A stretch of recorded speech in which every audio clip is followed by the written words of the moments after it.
Hi there, Marc Emery, President of the BC Marijuana Party. That's who I am today. And I'm here under the influence of Toker's Bull entry strain number 11, Verde Aluminoso.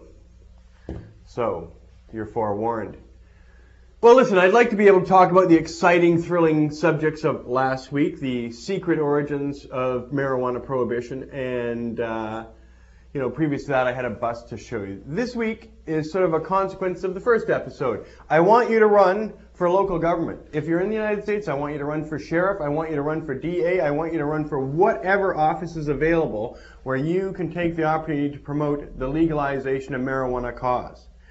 In British Columbia, we went through a federal election here a year and a half ago, and a provincial election last year, and they were very successful in both legitimizing our message to the unbelievers and to the establishment, but it's a great moral lecture to your fellow Americans, Canadians, about the terrible and unjust state of the world today in regards to marijuana law. Why are we still having our asses kicked? You know, I was just telling people at a high school, I know it's remarkable, I get asked to talk to high schools all the time, and huge audiences show up too. And I point out, listen, the father of English literature smoked marijuana. The father of the Declaration of Independence grew marijuana, cannabis, hemp. So did George Washington, and God knows Jesus would have worn hemp and cloth around in the biblical times. Carl Sagan smoked pot every day of his adult life. Pierre Trudeau, our most illustrious prime minister, was a pot smoker, as was Kim Campbell, a more recent but short-lived prime minister, who's right from Vancouver here.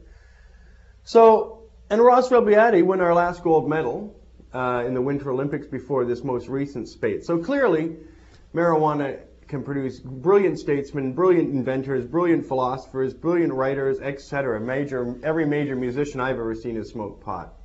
Artists, etc., authors. The point being is we've got to get out and tell everybody that. And we've got to use every proper opportunity that's afforded to us in a democracy. In a democracy, we're limited to communicating ideas, discussion, persuasion. Basically, we're still going to win this war when we convince the majority of the American and Canadian public in our respective jurisdictions that prohibition's wrong. And it's wrong for every single reason it's stated. Prohibition ruins lives. Prohibition ruins many more lives than drug addiction. Prohibition costs a fabulous amount of our personal treasury, in our rights, in our liberties, in our money. We only live like such a short life. Imagine the comfort and pleasures we could buy with all the money that the state uses up on prohibition. Billions and billions of dollars. It sounds like Carl Sagan as we reach out. Anyway, billions and billions of dollars. And you've got to talk to people and tell them to put a stop to that. You're not going to get elected. If you run a pot platform, you're not going to get elected. But you will get a chance to be heard. You will get a chance to get the moral argument forward against these sheriff. Run for sheriff. You won't get elected, but you will say, we would not prosecute marijuana users. We would recognize all use as medicinal or therapeutic. And we would recognize that enforcing drug laws violates the Constitution of the United States, which all to office are sworn to protect the Constitution of the United States and the Constitution of their respective states. And in Canada, we have an obligation to move the liberation, the revolution forward here, especially in British Columbia. The BC Marijuana Party, for example, is willing to co-sponsor any and all candidates who run on a pro-pot platform. And we're going to try and help candidates all across Canada prepare literature, prepare advertisements. We'll try and find you some financing. If you're willing to do some work, kick in a few bucks, put your name up for office, we'll do what we can to help you out. And that extends to the United States too. So, if you're interested in pursuing these ideas, be sure to get hold of me, because we have to get the word out. There's no way. Elections are coming up this November in both Canada and the United States for a mayor. I'm running for mayor of Vancouver.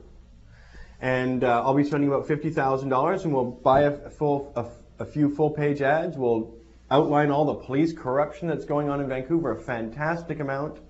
You know, I mean, terrible things are happening. Serial killers running rampant for over a decade. Police don't have the resources to deal with it. But every day in the Lower Mainland for the past 10 years, we've had massive use of police forces for grow-up busts, hundreds and hundreds a year in the Lower Mainland. They have thousands of police officers in British Columbia whose job it is to sniff out marijuana. And these people could be doing so many more useful tasks. Instead, they're using our tax money, our treasury, to take away our children, to get us out of our jobs, to kick you out of your own home. If they find a grow up, you get kicked out of your own home with no notice. Boot, you're out. You know, and then they condemn the place. The landlord suffers, and why this vicious prohibition that has no basis in fact whatsoever. It's just a vicious pogrom. It's a lifestyle. This is just like Germany in the 1930s, before the Holocaust, but at the period of time where people were being rounded up for their lifestyle. This is precisely what goes on. You lose the custody of your children. You become a second-class citizen, not subject to the protections of search and seize and what normal people would expect. You get criminal record, no longer can travel to the United States, or in the United States no longer can possibly travel to Canada or other countries. You can lose your property, your home. I mean, muggers and rapists, when they're convicted, they don't lose their children, nor do they lose their property. It's really remarkable that we should be subject to that because we grow a plant in our home. We can lose that home, and we can lose our children, and we can lose our jobs, and we can lose our travel. In other words, we can lose pretty well every fundamental freedom involved in living. Freedom of movement, freedom of expression, freedom of thought, freedom of mobility, freedom of employment to choose where we go, and yet we're being blackballed from the get-go by arbitrary laws that often stem from Washington, D.C.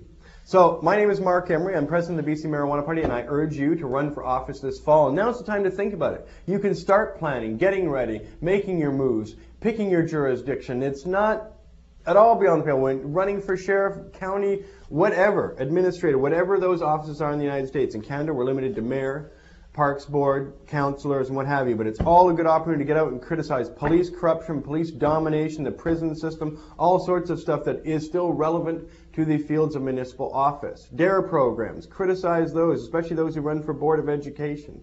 And it's an all-pot platform. We're just going to hammer and hammer and hammer away at them. And if they think we're fringe, it doesn't matter. We'll be heard by as many people as want to hear. And we'll get press in the smaller press, if not in the larger press. So don't be discouraged. We can help you out. It could be the most exciting fall election in both Canada and the United States if we could have hundreds and hundreds of Marijuana Party candidates throughout North America. So I urge you to get hold of me. My email address is marc, M-A-R-C, @cannabisculture.com. But you can send a letter to any of our many departments, and if you're interested in running for office in the 2002 fall elections in North America, then you should get hold of us, and we'll talk. That's it. See you.